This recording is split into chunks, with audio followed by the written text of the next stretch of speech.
The case involves Abigail Fisher, a white woman who applied to the school in 2008. She was not entitled to automatic admission under Texas' top 10% rule, which by law requires the university to admit all in-state high school seniors who rank academically in the top 10% of their classes.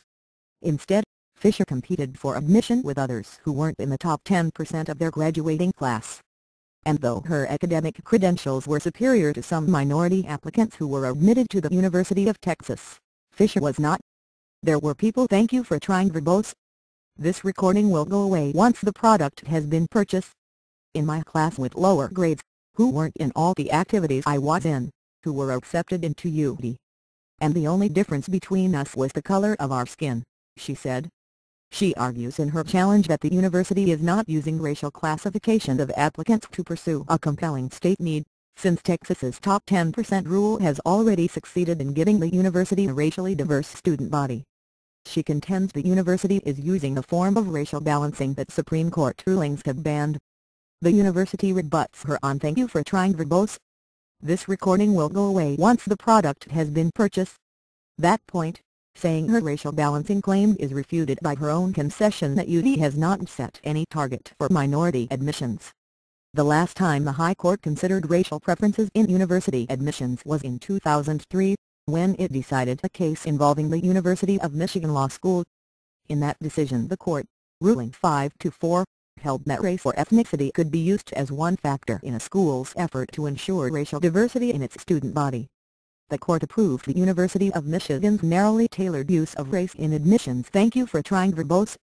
This recording will go away once the product has been purchased. Decisions, saying that it helped to advance the state's interest in getting the educational benefits that come from a diverse student body. The program did not violate the Equal Protection Clause of the 14th Amendment, the court ruled. The author of the opinion in the Michigan case, Justice Sandra Day O'Connor, has since retired and been replaced by Justice Samuel Alito, who is opposed to racial preferences. Dissenting in the Michigan case, Justice Anthony Kennedy said race can be considered as one modest factor among many others to achieve diversity, but a school must ensure that each applicant "Thank you for trying verbose. This recording will go away once the product has been purchased. Receives individual consideration and that race does not become a predominant factor in admissions decisions. As is often the case, the likely swing vote in the Texas case will be that of Kennedy.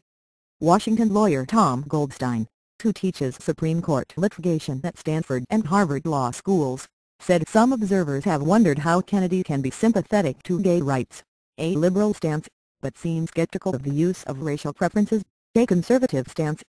Justice Kennedy has a vision of the law and of the Constitution which is very much about individuals. He "Thank you for trying verbose. This recording will go away once the product has been purchased. Wants people to be thought of as people, not as members of groups. He's concerned, I think, that the root of affirmative action is that you are treating people as black, you're treating them as Hispanic, and not as individuals, and also that by having state law which treat gays differently than heterosexuals, states are treating them as members of a group and not as individuals." Justice Helena Kagan, a member of the court's liberal wing, will not participate in the Texas case. She served as President Barack Obama's Solicitor General in 2009 and 2010 when the "Thank you for trying verbose. This recording will go away once the product has been purchased." Justice Department became involved in the case in the lower courts. She joined the court in August of 2010. With Kagan out of the Texas case, the 4-4 tie is possible, which would mean that the Fifth Circuit Appeals Court ruling in favor of the Texas program would stand, but that no binding precedent would be set for other circuits. In its most recent high-profile case involving the use of race in education, the High Court in 2007 invalidated public school programs in Seattle and Louisville, KY, that used students' race as a tiebreaker for admission to certain "Thank you for trying verbose. This recording will go away once the product has been purchased.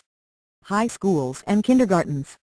Chief Justice John Roberts said in his majority opinion on that case, "The way to stop discrimination on the basis of race is to stop discriminating on the basis of race."